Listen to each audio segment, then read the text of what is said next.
Bonsoir, merci d'être fidèle au rendez-vous de Lundi Sport. 19h, c'est le nouvel horaire de notre direct pour cette saison 2006-2007. Gilles Lazur est bien évidemment à l'heure. Bonsoir Gilles. Bonsoir Stéphane. Un Lundi Sport à fond les manettes, si je peux me permettre, pour présenter notre invité du jour en quelques mots. Ah, on a un gros client, on peut le dire, fraîchement élevé au rang de champion du monde. Il revient de Hongrie, champion du monde de vitesse, de jet à selle ou de moto marine, et également champion du monde d'endurance de cette même discipline. Nous recevons Cyril Lemoine. Bonsoir Cyril.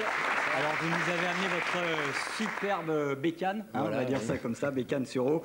On la découvrira tout à l'heure en images et avec également des lieux plutôt sympathiques où vous avez œuvré toute cette saison. Mais tout d'abord, direction les pelouses avec... Allez, on laisse maintenant notre champion du monde bien nous permettre de le découvrir un tout petit peu plus, parce qu'il est bon tout de même de le rappeler. Il est résident d'Ans, de Villefranche, donc c'est un Lyonnais, 29 ans, 1m91, ne boit pas, ne fume pas, donc corps d'athlète, physique de playboy, tout va bien pour lui. Champion du monde. Vous êtes de la police? Non, mais il est bon de le préciser quand même. Champion du monde, on l'a évoqué, de vitesse et d'endurance. L'endurance, vous étiez déjà détenteur de ce titre en 2005, vous l'avez conservé grâce à votre prestation sur l'île d'Oléron. On a l'impression que Cyril Lemoine, après 10 années dans le jet ski... Voilà, 10 années, ouais, 11 même. Là, sur les 2 années, c'est Cyril Lemoine chaud. Voilà, on a eu quelques années un petit peu difficiles par rapport... Parce que bon, je suis fidèle à la marque pour laquelle je cours depuis 10 ans. Et c'est vrai qu'on a eu des années où c'était un petit peu plus difficile. Et là, c'est vrai que ça fait 2 ans, on a des machines qui sont ultra performantes. On est passé aux 4 temps. On est monté vraiment haut en puissance. Et c'est vrai que maintenant que j'ai la machine pour gagner... c'est vraiment royal, on a fait vraiment 2 belles saisons. Depuis le mois de juin l'année dernière, j'ai quasiment perdu aucune course, donc c'est un peu la suprématie depuis 2 ans. Qu'est-ce qui vous a amené au jet ski? Parce que c'est vrai que c'est peu médiatique, on n'en voit pas beaucoup, peut-être que ça coûte cher également, ouais, certainement. Même. Comme tous les sports mécaniques, c'est vrai que c'est un petit peu onéreux. Maintenant, avant je faisais du motocross, quand j'étais vraiment jeune, de 10 ans jusqu'à 17 ans.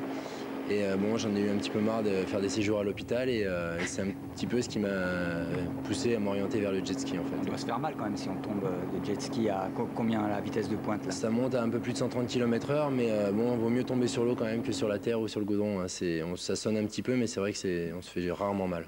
Alors là, on a vu des images de l'Héron où vous avez conservé au mois de mai votre titre de champion du monde d'endurance. Ce week-end, vous étiez en Hongrie, à Tata pour être précis, à 100 km de Budapest. Là, malheureusement, c'est un peu trop tôt, on n'a pas les images. Mais la vitesse, le titre de champion de vitesse, champion du monde de vitesse pour vous, c'est quoi? C'est une nouveauté ou c'est un objectif de la saison? Non, c'est un objectif. En fait, à chaque fois que je prends le départ d'une course, l'objectif c'est toujours de gagner. Mais c'est vrai que ça fait plusieurs années que bon, j'ai été champion de France 5 ou 6 fois. J'ai été plusieurs fois champion d'Europe de vitesse. Et à chaque fois, ça s'est joué à peu de choses. J'ai eu soit un petit coup de malchance ou soit un petit problème. Et c'est vrai que j'avais jamais été champion du monde de vitesse. Donc voilà, c'est fait hier. Donc grosse satisfaction. Alors dans la région, on ne vous connaît pas trop. Faut le dire honnêtement, alors que pourtant vous êtes un crack. Alors c'est quoi? C'est votre débordement d'humilité qui fait que Cyril Lemoine fait son petit truc tranquillement dans son coin, récupère ses titres et puis finalement ça va bien comme ça? Bon, c'est vrai que ça va pas mal comme ça, mais bon, on n'est jamais contre être un petit peu plus médiatisé. Au contraire, c'est vrai que c'est le but de chaque sport de pousser la médiatisation. Bon, c'est vrai que c'est pas tellement longtemps que j'habite dans la région non plus, ça fait 2-3 ans, donc bon... faut le temps que ça se fasse un petit peu et c'est voilà, grâce à des plateaux comme ça qu'on va un peu plus de jet ski sur la région lyonnaise? En fait, j'étais pas très loin, j'étais à Chalon-sur-Saône. Et bon, on a un magasin de jet, donc c'est vrai que Lyon, il y a quand même un peu plus de potentiel, c'est une plus grosse ville, donc on a voulu se rapprocher de là. Il y a 2 types de jets, vous c'est le jet à selle, voilà. Et il y a aussi le jet à bras voilà, qu'on connaît avec dessus. le bras articulé. Voilà. Et bon, maintenant c'est vrai que ça s'est beaucoup plus tourné vers les grosses machines avec les grosses puissances et c'est un petit peu les catégories reines en fait. Vous n'avez pas fait de jet à bras parce qu'il faut être petit, un peu comme les jockeys, 1m60? Exactement, j'ai commencé un petit peu avec le jet à bras et c'est vrai que bon, comme je voulais faire des résultats et que je voulais vraiment faire ça à fond, j'ai vite compris qu'il fallait que je m'oriente vers le jet à selle. Alors là, on a vu des images de Guadeloupe, de Petit-Bourg pour être précis, une grande épreuve qui s'appelle le Carro Jet, que vous avez remporté 2 années consécutivement, c'est bien ça? Non, juste cette année en fait. Juste cette année.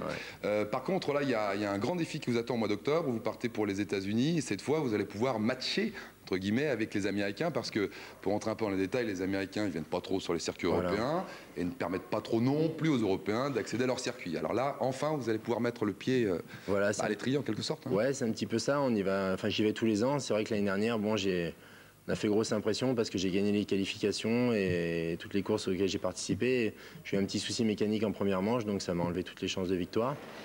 Et c'est vrai que les Américains maintenant commencent à venir faire des courses en Europe parce qu'on a vraiment un très beau championnat. Et maintenant, à nous un petit peu d'aller chez eux et d'essayer de représenter les couleurs de l'Europe et de la France. Alors là, ça sera, entre guillemets, si vous gagnez là-bas, ça sera la top confirmation du titre de champion du monde. Hein, parce que les Américains peuvent toujours dire, oui, mais là, le titre conquis en Europe, nous, on n'y était pas. Alors que si vous gagnez en plus là-bas chez eux, là, il est clair que ce sera une validation claire, nette et précise du titre. Voilà, c'est exactement ça. C'est exactement pour ça qu'on y va. Et pour vraiment, et puis pour finaliser la saison, c'est vrai que depuis le début de l'année, il n'y a que 2 courses que j'ai pas gagnées. J'ai fait 2 fois deuxième, une fois suite à une casse mécanique, une fois, bon... suite à un mauvais départ, c'était la course, mais sinon c'est que des victoires depuis le début de l'année, donc on essaie d'aller jusqu'au bout. Alors, quand est-ce que débute la saison? Quand est-ce qu'elle s'arrête? Alors ça débute par la Carreau Jake, donc en Guadeloupe, début mars. Après, en Europe, ça attaque mi-avril. Et ça finit donc là en Arizona au Lake Havasu, donc c'est la première semaine d'octobre. Votre travail, la préparation, l'entretien, c'est beaucoup de physique, j'imagine? Oui, bien sûr, parce que quand on ne connaît pas, on a l'impression que c'est simple et qu'il suffit de s'asseoir dessus. Mais en fait, on n'est quasiment jamais assis. Et c'est vraiment un sport qui est physiquement complet. Et donc, en fait, bon, chacun travaille à sa méthode. Moi, j'essaie de maintenir ma forme toute l'année.